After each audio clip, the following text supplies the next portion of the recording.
Hello everyone, welcome करता हूं मैं भारत पंचाल अगेन आप सबका हमारी नई वीडियो में यूट्यूब चैनल पर। कैसे हो आप सब? होप कि सभी बहुत बढ़िया हो। तो नया चैप्टर स्टार्ट कर रहे हैं भाई हम क्लास 11th के लिए, स्ट्रक्चर ऑफ एटम या atomic structure. Most important chapter है एंड इससे रिलेटेड जो टॉपिक हैं वो बेस माने जाते हैं केमिस्ट्री का। कई टॉपिक हैं जैसे क्वांटम नंबर हो गया, इलेक्ट्रॉनिक कन्फिग्रेशन हो गया, या सब एटॉमिक पार्टिकल हो गए। ये सभी बहुत ज़्यादा इंपॉर्टेंट हैं। तो इस वीडियो के अंदर हम देखने वाले हैं सब एटॉमिक पार्टिकल्स क्या होते हैं, एटम में कहाँ मिलते हैं, किसने इसकी डिस्कवरी की, क्या चार्ज होता है, कैसे डिस्कवरी की, क्या क्या एक्सपेरिमेंट यूज किए गए, एनोड रे एक्सपेरिमेंट, कैथोड रे एक्सपेरिमेंट, ये सभी हम इस वीडियो के अंदर देखने वाले हैं। तो बहुत ज़्यादा इंपॉर्टेंट रहने वाली है आप लोगों के लिए वीडियो। अभी इस वीडियो के अगर आपको चाहिए ऑब्जेक्टिव टाइप क्वेश्चन जो कि आपके लिए यूजफुल रहेंगे नीट में, जेई में, या फिर इसके नोट्स चाहिए आपको, तो आप मुझे अनअकैडमी पर फॉलो कर लीजिए। लिंक मैं डिस्क्रिप्शन में डाल दूंगा, कमेंट सेक्शन में भी डाल दूंगा, वो लिंक ओपन करके फॉलो कर लेना है। एंड देन इसके आपको एनसीईआरटी के जो ऑब्जेक्टिव टाइप क्वेश्चन है वो सारे के सारे मिल जाएंगे, बहुत अच्छे से आपकी तैयारी हो जाएगी। चलिए टॉपिक पे आते हैं। मानना यह जाता है कि जो एटम की शेप होती है वो स्फेरिकल होती है, ठीक है। बीच में न्यूक्लियस होता है जिसका रेडियस होता है 10⁻10 मीटर, बहुत छोटा रेडियस होता है। एंड उसके अंदर होते हैं प्रोटॉन एंड न्यूट्रॉन। ये हमें अब पता है, पहले नहीं पता था ये, ठीक है। इस सेंटर को बोलते हैं न्यूक्लियस, सराउंडिंग में ऑर्बिट्स के अंदर इलेक्ट्रॉन रिवॉल्व कर रहे होते हैं। इलेक्ट्रॉन का सिंबल होता है ई, प्रोटॉन का सिंबल होता है पी, न्यूट्रॉन का सिंबल होता है एन। न्यूमेरिकल्स करने के लिए हमें इनके ऊपर चार्ज पता होना चाहिए कितना होता है। इलेक्ट्रॉन का चार्ज होता है -1.6 इंटू 10⁻19 कूलम, ठीक है ना। अभी प्रोटॉन की बात करें तो प्रोटॉन पे कितना होता है भाई, +1.6 इंटू 10⁻19 कूलम। न्यूट्रॉन न्यूट्रल होते हैं, इन पे कोई भी चार्ज नहीं होता। अगली बात करें तो मास, इलेक्ट्रॉन का वैसे तो मास नेग्लिजिबल होता है, बट अगर आपको लिखना हो तो होता है 9.1 इंटू 10⁻31 kg। प्रोटॉन का मास होता है भाई 1.6 इंटू 10⁻27 kg। न्यूट्रॉन का मास होता है 1.6 इंटू 10⁻27 kg। अब बात करते हैं इनके डिस्कवरर की, कि इनकी खोज किसने की। इसका शॉर्टकट मैंने आप लोगों को बताया हुआ भाई, इत्थे पाजी नचदे, इत्थे पाजी नचदे। ई मीन्स इलेक्ट्रॉन, थॉ मीन्स होता है थॉमसन। इलेक्ट्रॉन की खोज किसने की थी भाई? थॉमसन ने की थी, थॉमसन ने एक्सपेरिमेंट किया था। पी मीन्स प्रोटॉन, जी मीन्स होता है गोल्डस्टीन, गोल्डस्टीन। तो प्रोटॉन की खोज किसने की थी, प्रोटॉन के लिए एक्सपेरिमेंट किसने किया था? गोल्डस्टीन ने किया था। एंड न्यूट्रॉन, च मीन्स होता है चैडविक। तो न्यूट्रॉन की खोज किसने की थी भाई? चैडविक ने की थी। ये तो बात हुई सब एटॉमिक पार्टिकल की। अब बात करते हैं इनकी डिस्कवरी की। देखिए, डिस्कवरी ऑफ इलेक्ट्रॉन की बात करें तो इस टॉपिक का दूसरा नाम होता है कैथोड रे एक्सपेरिमेंट या cathode ray and it's property, जिसमें हम कैथोड रे की स्टडी करते हैं। तो देखिए विलियम क्रूक ने क्या बोला था। अकॉर्डिंग टू विलियम क्रूक ने एक बात बोली, होप कि विजिबल है आपको। विलियम क्रूक ने बोला गैसेस कैन कंडक्ट इलेक्ट्रिसिटी। ये बात याद रखिएगा, बहुत इंपॉर्टेंट है। एंड यही इनका बेस भी है, मतलब जो हम एक्सपेरिमेंट करने वाले हैं, इन एक्सपेरिमेंट को एक नाम दिया जाता है। कैथोड रे एक्सपेरिमेंट और एनोड रे एक्सपेरिमेंट का एक स्पेसिफिक नाम है, इन्हें बोला जाता है डिस्चार्ज ट्यूब एक्सपेरिमेंट। क्या बोल दिया जाता है अभी इन्हें? Discharge tube experiment. Black pen से लिख देता हूं मैं, इन्हें बोल दिया जाता है भाई discharge tube experiment.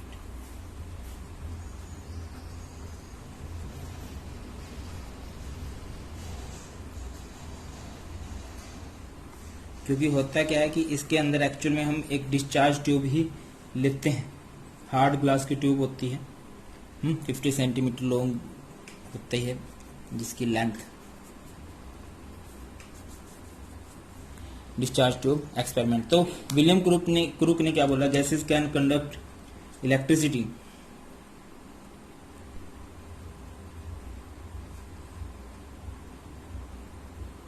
At low pressure pressure कितना होगा भाई 0.01 मिलीमीटर। याद रखिएगा प्रेशर क्या रखा गया था इन एक्सपेरिमेंट के अंदर 0.01 millilitre of mercury. And high voltage, voltage high रखी गई,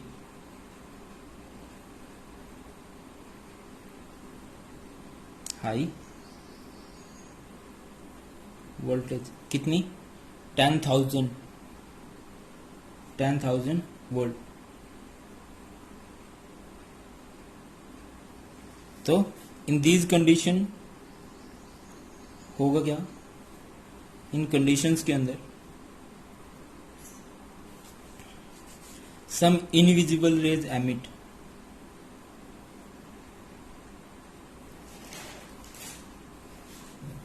रेज एमिट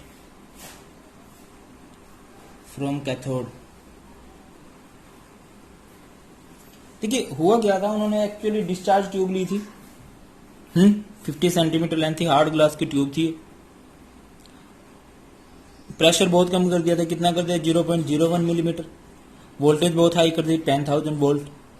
ठीक है, आपने करंट लगाया था हाई वोल्टेज का और 2 इलेक्ट्रोड्स ली थी मेटल की, किसी भी मेटल की हो सकती हैं, इससे फर्क नहीं पड़ता।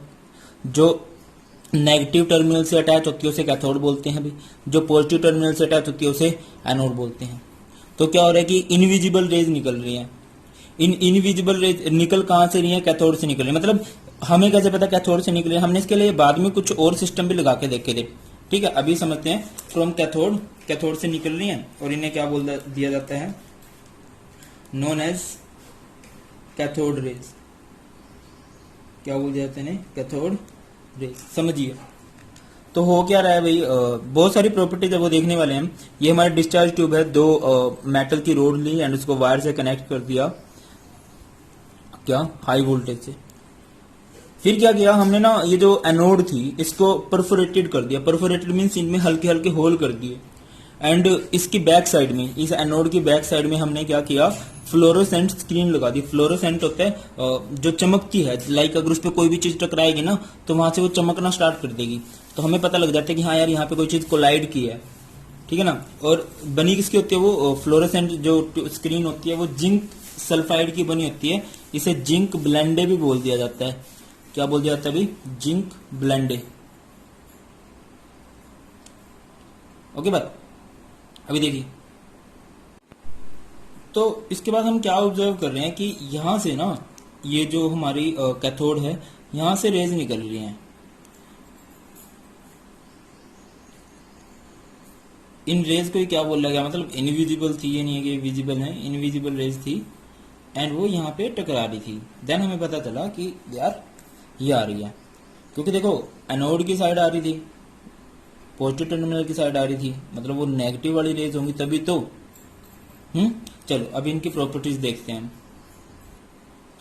बात करते हैं कि सबसे पहली प्रॉपर्टी क्या होती है, याद रखिए the cathode rays travel in straight line.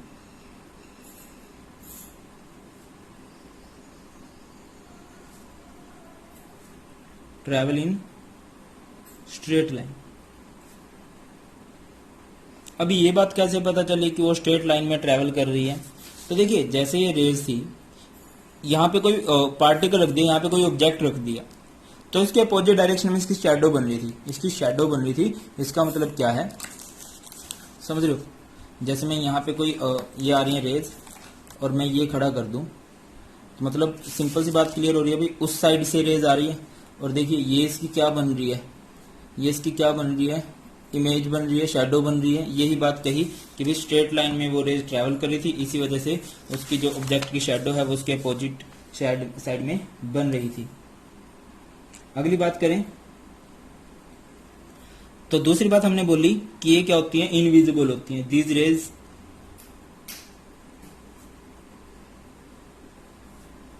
themselves are not visible,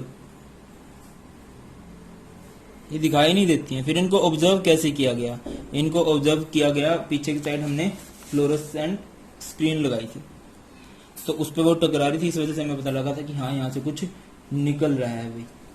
अगली बात करें, ये भी इंपॉर्टेंट बात है, कि cathode rays produce mechanical effect, raise produce mechanical effect. Mechanical समझते हो ना, जिससे मशीनें चलने लग जाएं।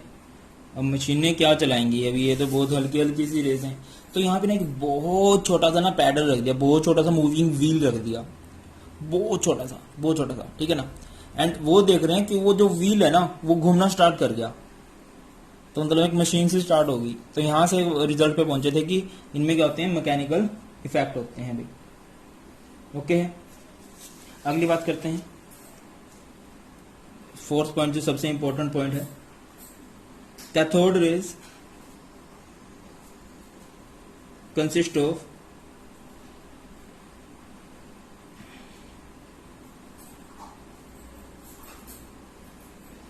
Negatively charge particle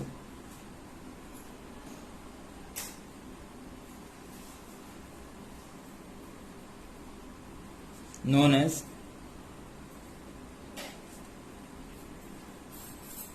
electrons।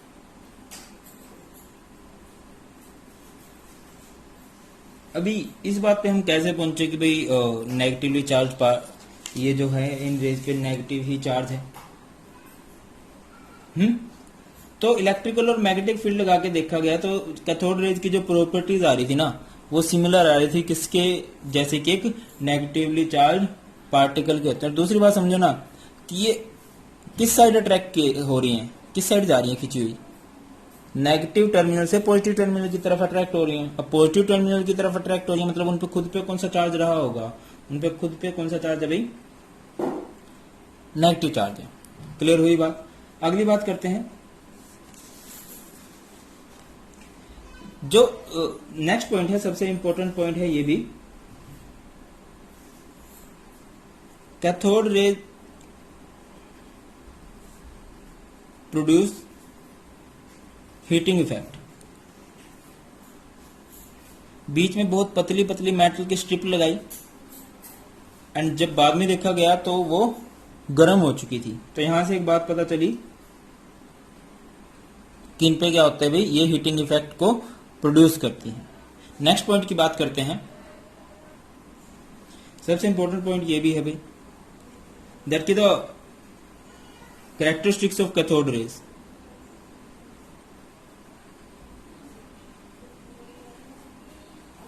The characteristics of cathode rays do not depends upon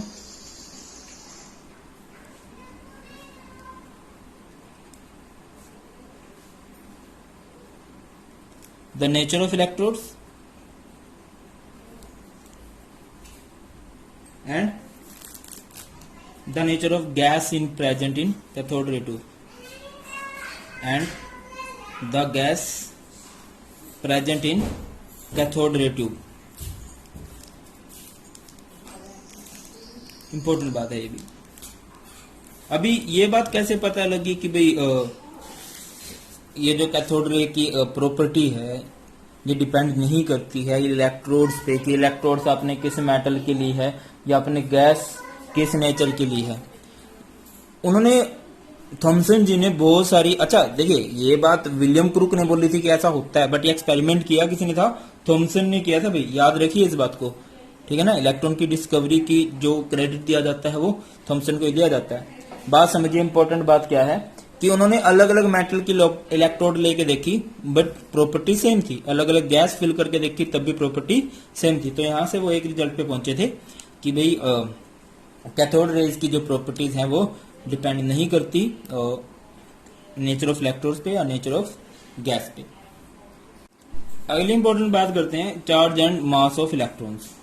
देखिए चार्ज टू मास रेशियो निकाला था थॉमसन ने, उन्होंने अपने एक्सपेरिमेंट कर करके चार्ज टू मास रेशियो हमें दे दिया था, चार्ज टू मास, एंड इसको रिप्रेजेंट किया जाता है कुछ ऐसे E/m, क्योंकि इलेक्ट्रॉन का चार्ज और इलेक्ट्रॉन का ही मास है। उसका जो रेशियो आया वो आया 1.76 इंटू 10⁻11 कूलम पर kg।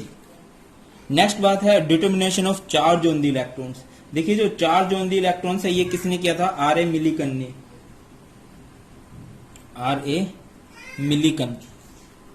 और उन्होंने इसके लिए एक एक्सपेरिमेंट किया था जिसे कहा जाता है oil drop method.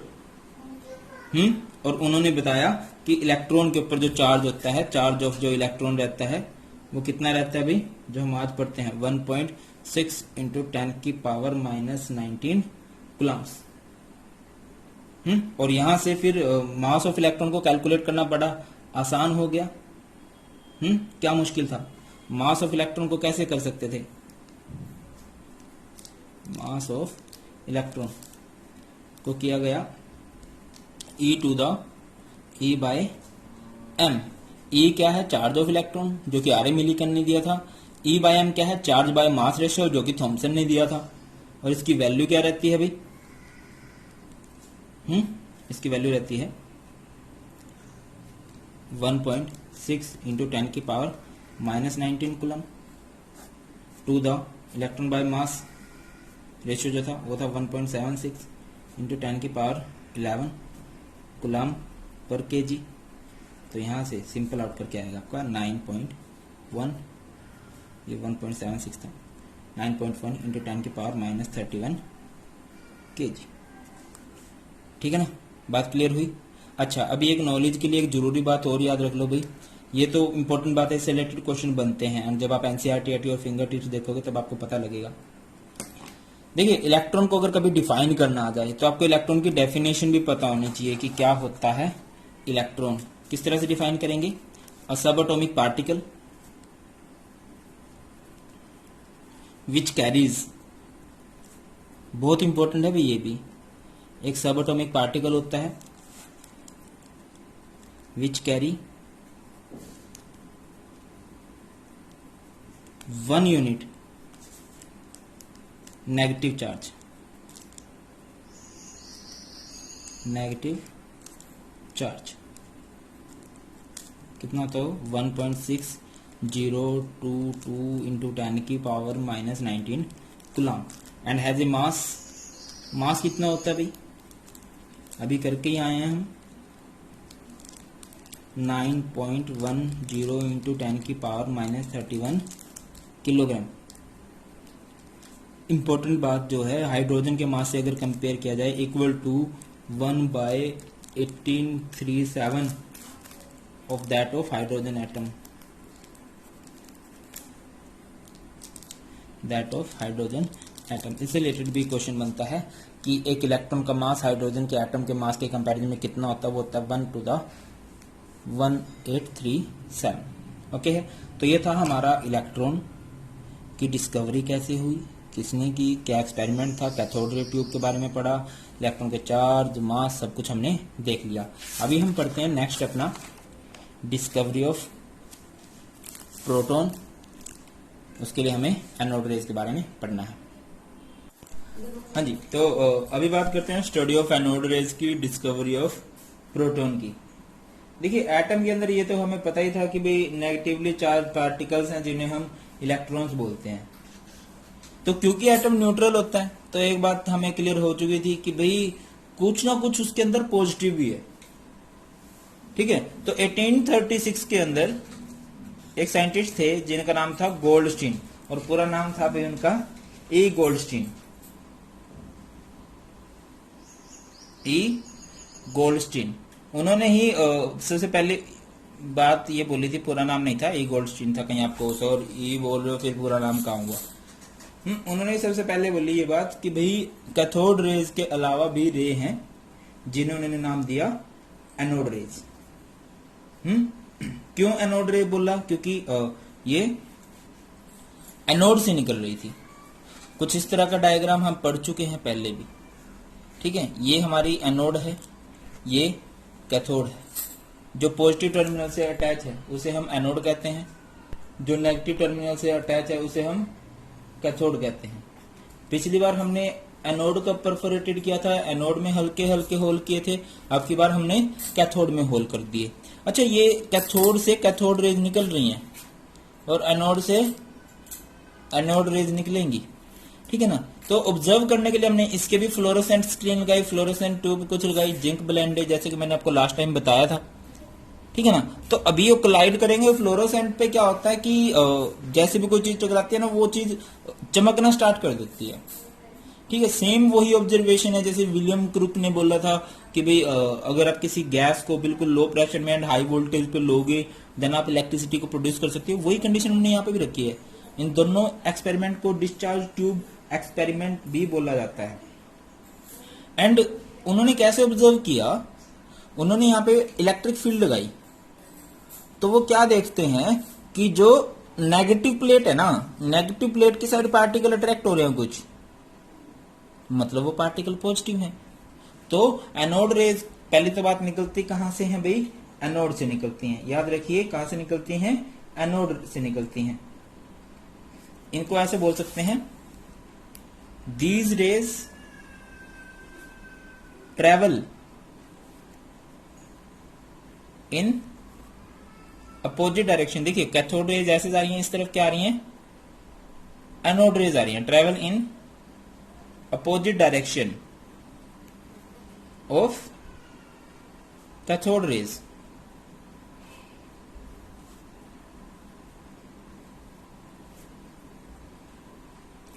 Known as, क्या बोलते हैं इनको, इनका नाम भी याद रखिए, कई नाम से फेमस है ये। पहली बात क्या बोल दिया जाता है इन्हें, एनोड रेज बोल दिया जाता है। दूसरी बात क्या बोल दिया जाता है, कैनल रेज बोल दिया जाता है। और तीसरी बात क्या बोल दिया जाता है, पॉजिटिव रेज भी बोल दिया जाता है। अब बात करते हैं इनकी प्रॉपर्टीज की। ठीक है, कुछ प्रॉपर्टी देख लेते हैं। सबसे पहली properties, anode rays travel in straight line. And ये प्रॉपर्टी अगर आपको याद हो, यही प्रॉपर्टी कैथोड रेज की भी थी, वो भी स्ट्रेट लाइन में ही ट्रेवल करती हैं भाई। Anode rays travel in straight line. कैसे पता लगा होगा, यहाँ पे कोई पार्टिकल रखा होगा, एनोड से जो रेज आ रही थी उसकी इमेज उसकी बैक साइड में बन रही थी, इस वजह से। अगली बात करें तो एनोड रेज, इंपॉर्टेंट बात है ये भी, anode rays are deflected by magnetic field and electric field but in opposite direction of anode rays, cathode rays.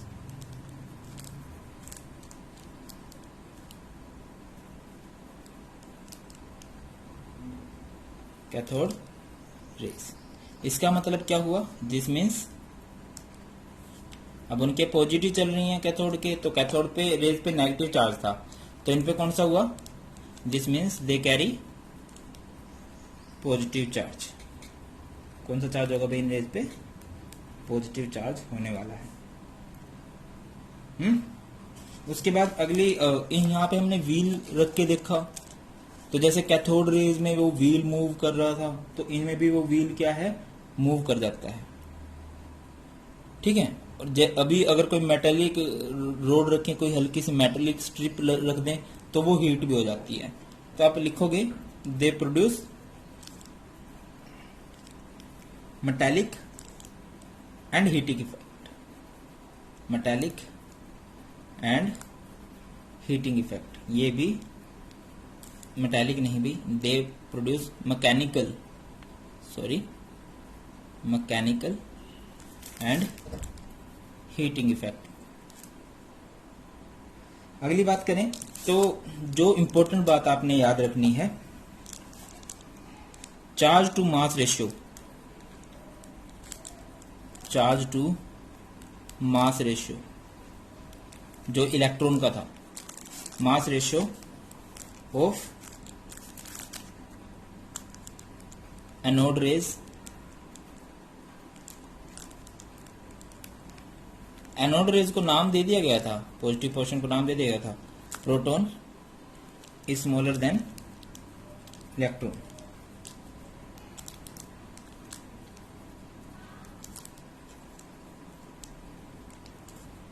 जो सबसे इम्पोर्टेंट पॉइंट है जो इनको अलग करती है, वैसे तो बहुत सी चीजें अलग कर रही हैं, लाइक वो नेगेटिव होती हैं, पॉजिटिव होती हैं, वे कैथोड से निकलती हैं, ये एनोड से निकलती हैं। अगर आपको याद हो, हम ये कह रहे थे कि इलेक्ट्रॉन जो होते हैं, जो कैथोड रेज होती हैं, वो नेचर ऑफ गैस पे डिपेंड नहीं करती।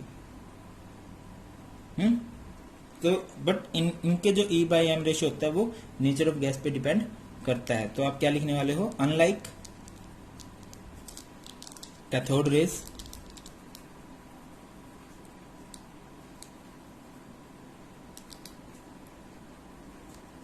the E by M ratio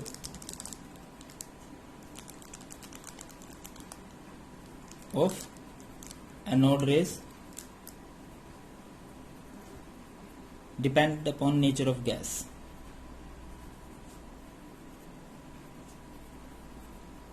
Nature of gas. तो बात करते हैं भाई charge and mass of particles constituting anode rays.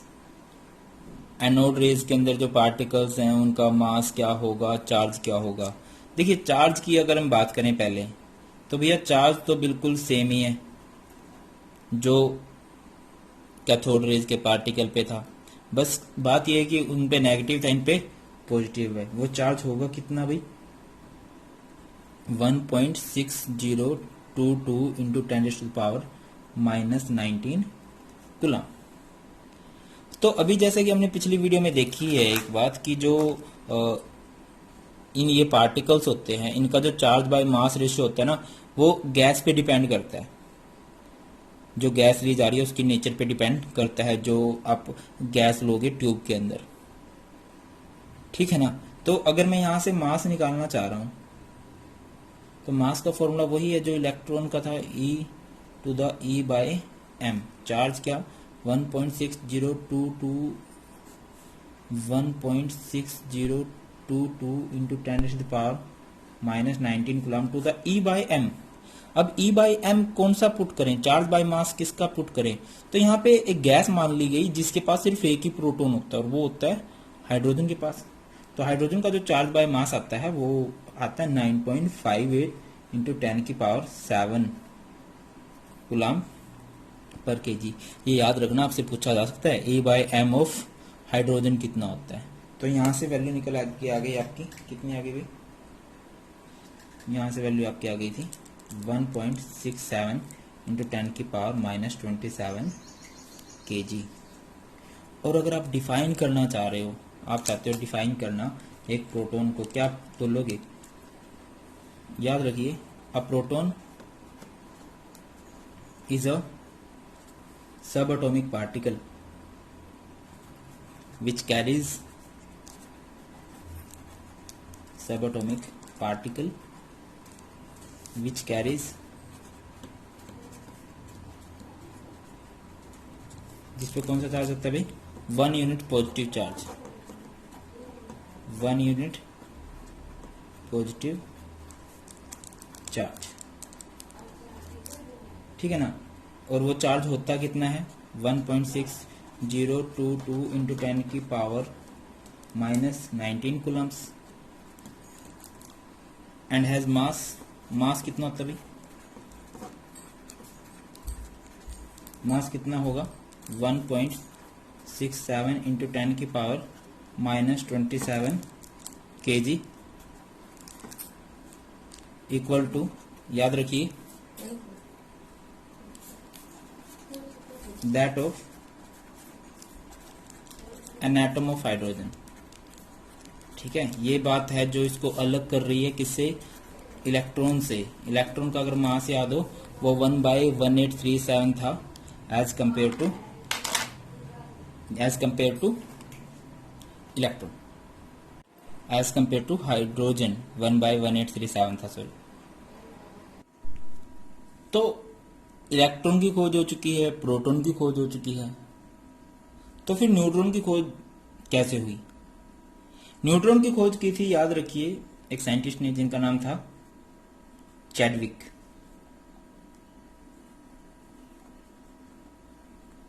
कब की थी? 1932 के अंदर। एक्चुअल में साइंटिस्ट के मन में कैसे आया कि न्यूट्रॉन भी हो सकता है? देखिए, उन्होंने एटम लिया और किसी भी एटम का मास कैलकुलेट करके देखा। तो जब वो उसका मास कैलकुलेट कर रहे थे तो उन्हें बार बार एक बात आ रही है कि यार इसका मास वो नहीं है जितने इसके अंदर इलेक्ट्रॉन है, जितने इसके अंदर प्रोटॉन है, ज्यादा ही आ रहा है बार बार। समझ रहे हो मैं क्या कहना चाह रहा हूं आपको? कि जितने एक एटम के पास, किसी भी एटम के पास, लाइक किसी भी एलिमेंट का एटम है, जितने उसके पास इलेक्ट्रॉन है, जितने उसके पास प्रोटॉन है। देखिए, इलेक्ट्रॉन का वैसे तो मास वैसे तो नेग्लिजिबल ही होता है, कुछ भी नहीं होता। फिर भी उन्होंने वो भी जोड़ के देखा, तब भी उन्हें मिल रहा है कि कुछ भी मास, मतलब मास में कंपेरिजन आ रहा है। जब एटम को तोल रहे हैं और उसके कंपैरिजन में उसके इलेक्ट्रॉन प्रोटॉन के मास को तोल रहे हैं तो डिफरेंस आ रहा है, एटम का मास बहुत ज्यादा है। तो फिर चैडविक जी ने एक एक्सपेरिमेंट करके देखा। उन्होंने क्या किया, बेरिलियम एलिमेंट पे एक पतली सी थिन शीट ली, किसकी? बेरिलियम की। एंड उस पे उन्होंने बमबारी करवाई, किसकी? हीलियम की। अगर आपको पता हो, बेरिलियम कुछ ऐसा था 49, हीलियम की करवाई 24। एक्चुअल में इनको अल्फा रेज बोला गया। तो क्या हुआ, ये बेरिलियम कन्वर्ट हो गया कोयले के अंदर, कोक के अंदर, कार्बन 612। एंड यहां से एक्सट्रीमली पेनिट्रेटिंग रेज निकली। कौन सी रेज भाई? Penetrating rays, highly penetrating. Penetrating क्या होता है? पेनिट्रेटिंग मीन्स होता है जो बहुत तिखी होती हैं, जो भेदने वाली होती है। जैसे तीर होते हैं ना, धनुष बाण होते हैं जो भेद देते हैं किसी भी। तो यहां से कुछ रेज निकल रही हैं जो आगे कोई पार्टिकल रखो, कुछ भी रखा तो उसमें से आर पार हो जा रही थी। ठीक है, और उन रेज को ही नाम दिया गया था न्यूट्रॉन। न्यूट्रॉन का एक्चुअली मास होता है, उन पे कोई भी चार्ज नहीं होता। ये जो इनका नाम रखा गया न्यूट्रॉन, वो क्यों रखा गया? क्योंकि ये नेचर के होते हैं न्यूट्रल। किस नेचर के होते हैं भाई? न्यूट्रल। अगर आप इनको डिफाइन करना चाह रहे हो तो किस तरह से डिफाइन करोगे भाई? A neutron is a sub atomic particle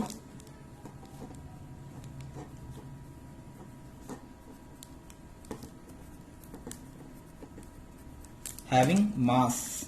जो इसका मास होता है ना, वो इक्वल होता है प्रोटॉन के मास के।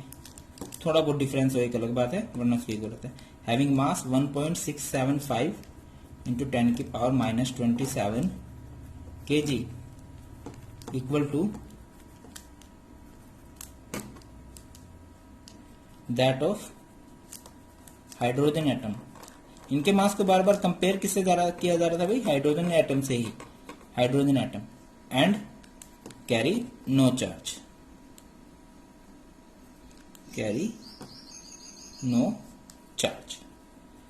तो ये थे जी हमारे सब एटॉमिक पार्टिकल, इनके डिस्कवरर और इनके लिए क्या क्या एक्सपेरिमेंट किए गए। आई होप कि ये वीडियो आपको अच्छी लगी है। अच्छी लगी है तो वीडियो लाइक कर दीजिए, अपने फ्रेंड्स के साथ शेयर कर दीजिए। Thank you so much for watching. जल्दी मिलते हैं नई वीडियो के अंदर। Till then keep watching, keep supporting. Jai Hind.